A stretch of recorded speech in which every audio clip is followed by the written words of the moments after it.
第97章卖青春。苏雪娇约我私奔去贵州，我以为她是开玩笑，没有想到正月初一她真的一个人驾车去了贵州。我是初五从县城坐火车去的深圳，到了深圳之后，苏雪娇给我打电话，见面之后她跟我讲，陈斌，我的厂可能要准备搬家了，搬厂，你准备搬哪里？苏雪娇道，你也知道，百盛那边谢明军走了，我们那个生意肯定做不了了，目前靠其他的订单，仅仅只是给别人代工而已，赚钱很难。我点点头，拍了拍他的肩膀，亏你善于经营，精打细算，倘若换成其他的人，估计这个厂子就搞不下去了。苏雪娇道，所以我准备把厂搬到温州。温州？我很吃惊。苏雪娇故作轻松的笑了笑，道，是啊，君姐给我承诺了，我去温州，她负责帮我打通渠道，让我生产的鞋也能进超市。现在百盛这个牌子是君姐当家，在广东这一边他们已经没有空间给我。我没有说话，我想苏雪娇正月初一就去贵州，肯定就是为了这件事。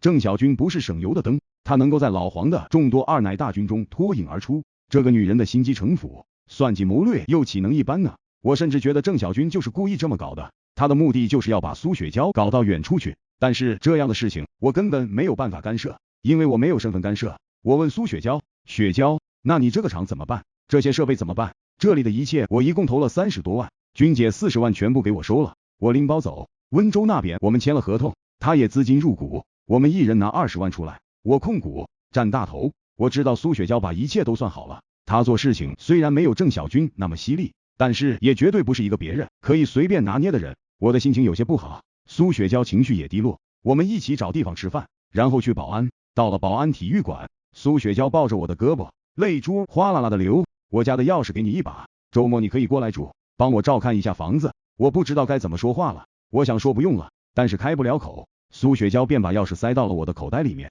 我说你什么时候走呢？她说今晚。苏雪娇走得太匆匆，走的时候我送她，她抱着我痛哭。我们都知道这种离开虽然不是生离死别，但是离开的背后肯定是另外一个层面的疏远。我想如果我能娶她，她一定不会选择离开，我们在深圳可以一起打拼。如果她可以嫁给我，她也不会走，凭她的耐心和我的闯劲儿，我们在深圳活下去没有问题。但是我不能娶她，她也不能嫁给我，我们在一起就只是满足成年人的相互需求，这种日子能持续多久？我们都明白这一点，所以她才会伤心。我想她去温州可能去对了，那边是一片新天地，也许在那边她能找到更好的人生。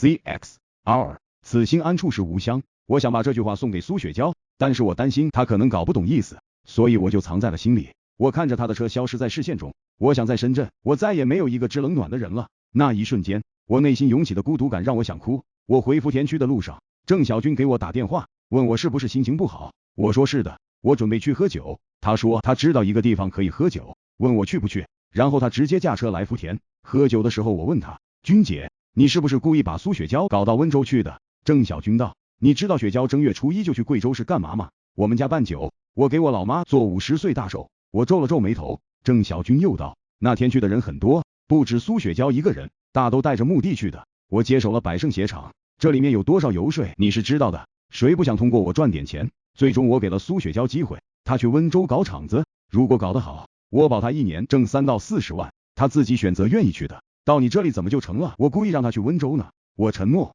我在想，如果我是苏雪娇，怕也抵御不了这样的条件吧。我们从家乡出来为了什么？不就是为了碎银几两吗？只要能赚钱，别说是去温州，就是去天涯海角，估计也是无数人抢破脑袋的去。郑小军举杯，我们碰了一个，他说干了吧。我一口把酒喝干，觉得胃里一股辛辣特别的厉害。郑小军道，陈斌，今天我们去住一住喜来登5星级酒店，我们想尝一尝滋味。我把酒杯放在桌上，我不去。郑小军道，你什么意思？就这么恨我吗？恨我把你的女朋友给搞到温州去了？我不说话，心里就觉得有些恶心。我可能和苏雪娇谈不上是男女朋友，但是我和郑小军就更谈不上有男女朋友的关系了。我怎么定义和郑小军之间的关系呢？可能真的就只能定义成好友。你是嫌弃我对不对？觉得我他妈配不上你？郑小军道，我恼火的道，我不想去就不想去，哪里有那么多为什么？我不想干那事儿，你能叫 X 我不成？郑小军嗤一笑道，你恨我没有理由，因为你娶不了苏雪娇，你答应和苏雪娇结婚，